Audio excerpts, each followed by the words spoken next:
Okay, magandang araw muli mga kababayan at welcome back my YouTube channel, Taong Kalye. Ayan, meron tayong magandang pag-uusapan ngayon, no? At ito'y viral ngayon. Kung natatandaan niyo pa, sino ba si Janet Napoles? Ayan, si Janet Napoles, nakulong yan patungkol sa corruption din, no? At ito nga sa may PDAP scam. At dahil sa mga scam na yan, ay may mga senador na nakulong dyan. Sino pang mga senador na nakulong dyan? Si Enrile, no? At ito ngayon, tsaka si Jingo Estrada, at tsaka si Bong Revilla, no, Junior. Nakulong yan, mga kababayan, patungkol nga dyan sa may PDAP scam. Ngayon, mga kababayan, ay nakalaya na itong tatlong to, no? Pero si Janet Napoles ay nanatiling nakakulong. Ngayon mga kababayan, may lumabas na, no, na guilty itong si Janet Napoles, no? At siya hinatulan ng 55 na taong pagkakulong. Ako, 55 yung taon pa si Janet Napoles. Estimate ko sa kanya, nasa 50 plus na yan eh. Kung sabihin 55 na siya, plus 55, 110. Makukulong siya, baka sa kulungan na lang siya matutodas, mga kababayan. Noong araw ng investigasyon ng PDAP scam na yan, mga kababayan, no, sabi nga ni Napoles ay pag siyang nakulong, talagang ibubulgar niya yung lahat ng mga involved dito sa may PDAP scam na ito. No? Pero ang nangyari, no, nadiin siya. Siya ang nakulong, ay nahatulan na nga, no, ng 55 years na pagkakulong. Pero yung mga taong involved dito ay hindi ko alam kung involved talaga, no, kasi nakulong sila. Itong si Jingo Estrada, Bong Revilla, at saka si Juan Ponce Enrile ay nakalaya na, mga kababayan. Ngayon ito, panibago namang mga pinag-uusapan niya dito, yung itong flood control na to, no? At yan nga, yung mga ginagamit, no, ayon sa may investigasyon sa Senado ng Blue Ribbon Committee na si Marcoleta, ay ito nga, yung mga contractor nito ay ginagamit, no, ng mga politiko din, kagaya ng mga congressman. Ayan. Kaya kung ako sa kanila, itong mga viral na pinag-uusapan ngayon patungkol sa may flood control na to, kung sino man ang mga ginagamit, no, ng mga politiko, ay maghanda-handa na kayo. Baka mangyari magaya kayo kay Janet Napoles na makukulong ngayon ng 55 years. Pakinggan natin, mga kababayan, itong balitang ito. Makukulong ang negosyanteng si Janet Lim Napoles sa loob ng 55 taon matapos siyang hatulan ng Sandigan Bayan nitong Biyernes sa maling paggamit ng 7.55 billion pesos Priority Development Assistance Fund o PDAP ni dating Congressman Mark Douglas Cagas IV. Sa desisyon ng 3rd Division ng Anti-Graft Court, napatunayang guilty si Napoles sa 2 kaso ng paglabag sa Anti-Graft and Corrupt Practices Act at 2 kaso ng malversation ng public funds. Kasama rin sa hinatulan sa parehong kaso sina Dennis Cunanan, Maria Rosalinda Laksamana at Rodora Mendoza na nakatakdang makulong ng hanggang 18 taon. Pinagbabawalang humawak ng pampublikong Ayan, mga babayan, no? Kaya mag-ingat-ingat na rin, mga babayan, itong mga contractor na to, mga ginamit, no, pati itong mga sa mga DPWH na ginagamit ng mga politiko na kung saan ay talaga namang limpak-limpak na salapin, no? Bilyones, mga kababayan, ang pinag-uusapan dito. Kay Napoles, mga kababayan, million pa lang yun, no? Pero ngayon, billion pera na ang pinag-uusapan dito patungkol sa may flood control.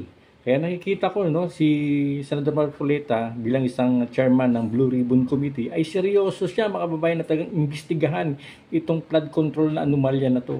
At sana, no, ay mapatunayan, lumitaw rito kung sino talaga ang pinakautak ng sindikato. Alam niyo, mga kababayan, sindikato na to eh. Hindi ito basta-basta sindikato ng kumikilos dito eh.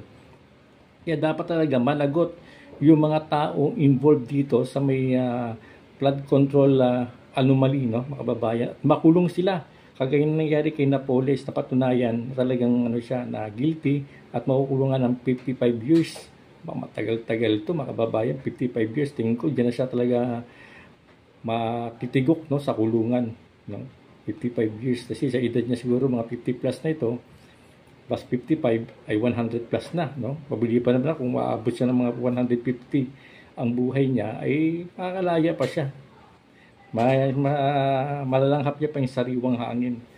Kaya alam naman natin, talagang seryoso rito si Senador Marcoleta patungkol sa issue na to ng flood control.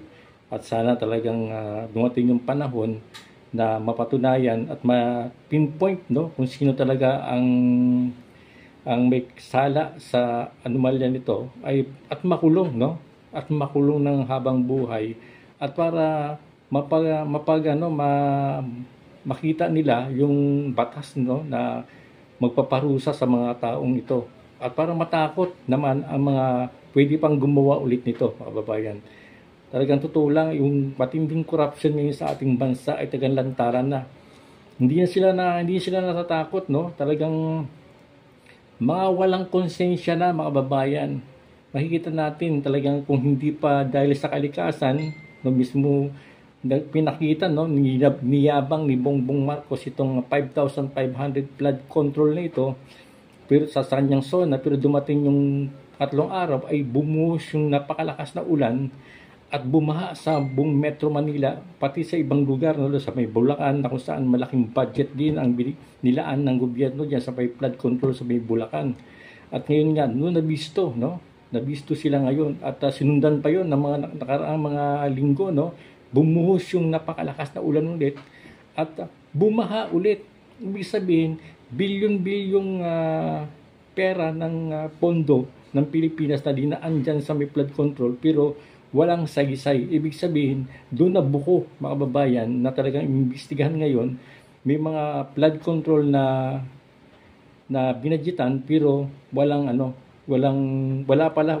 Mismo si Bongbong Marcos na expansion siya sa Bulacan, tapos na tapos na sa may kontrata yung project na yon, pero wala kahit isang hollow blocks daw, kahit isang semento ay wala, sabi ni Bongbong Marcos. Pero bilyon piso ang ginastos ng ating gobyerno. Kaya talagang wala na, talagang garapala na, mga kababayan, no? Garapala na itong ginagawa ng ating mga politiko. Hindi man lahat sa loob ng Kongreso ay gumagawa ng ganyan, pero may ilan-ilan, mga kababayan, na talagang wala nang pakialam sa ating bansa kundi ang pansarili nilang kapakanan lamang, mga kababayan. Kaya sana yung investigasyon na to, no, na ginagawa ng Blue Ribbon Committee sa pangunguna ni Senador Marcoleta ay magkaroon ng resulta at managot, mga kababayan, ang mga sangkot dito sa mga anomalya ng flood control na ito, mga kababayan. Kaya abang-abang tayo, may panibago na ng mga hearing sa Senado, at sabi ni Senador Marcoleta ay mas maganda itong panibagong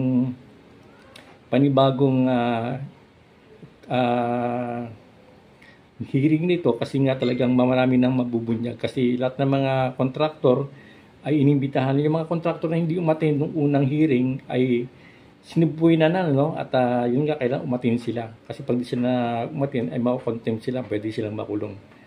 Kaya yun, maganda. Tapos nakikita natin si Senador Marcoleta ay seryoso, no? Paging si Senador Ping Lacson ay seryoso rito, at mga ibang senador, nakikita natin talagang seryoso sa usapin na to. At sana tuloy-tuloy na ito, mga kababayan, na naimbestigahan, mapanagot ang mga sangkot dito, para mayroong pagbabago naman, no, sa ating bansa. At matakot itong mga politiko na to na gumawa pa ng mga bagay na kung saan kahihirap, no, ng ating bansa, lalo na itong pagbaha. Tuwing umuulan na lang ay laging bumabaha na lang sa ating iba't ibang panig ng Pilipinas, hindi lang sa Metro Manila, maging sa panig ng Bulacan, no? Lalo sa Bulacan dyan, napakalaki pa ng pondo na ibinigay dyan ng ating gobyerno, pero nakita natin, ilang taon pa lang, binastusan ng bilyon-bilyon piso, isang taon pa lang, nagbagsakan na yung mga semento na iniligay nila dyan, kasi walang bakal, no? Parang kita natin yung nag-viral na mixing ng semento, binuhos lang. Basta binuhos lang nila. Walang bakal. Siyempre, walang kakapitan yon. Kaya nangyari, bumagsak talaga. Kaya makikita natin talagang sa mga politiko na nakikita natin na abusado, no? Talagang tatawagin natin magnanakaw na talaga itong mga to, magnanakaw na. Wala nang may team ng budi ng mga to, wala nang konsensya itong mga to Sana managot to mga kababayan, na managot sila sa ginagawa nilang pagnanakaw sa ating kaban ng bayan. Yan mga kababayan, ganito na lang ating update dito patungkol nga dito sa may flood control maging kay Janet Napoles nga mga kababayan. Yan, kung bago na kayo sa akin, please like and subscribe para updated kayo sa aking mga ginagawang upload video. God bless po.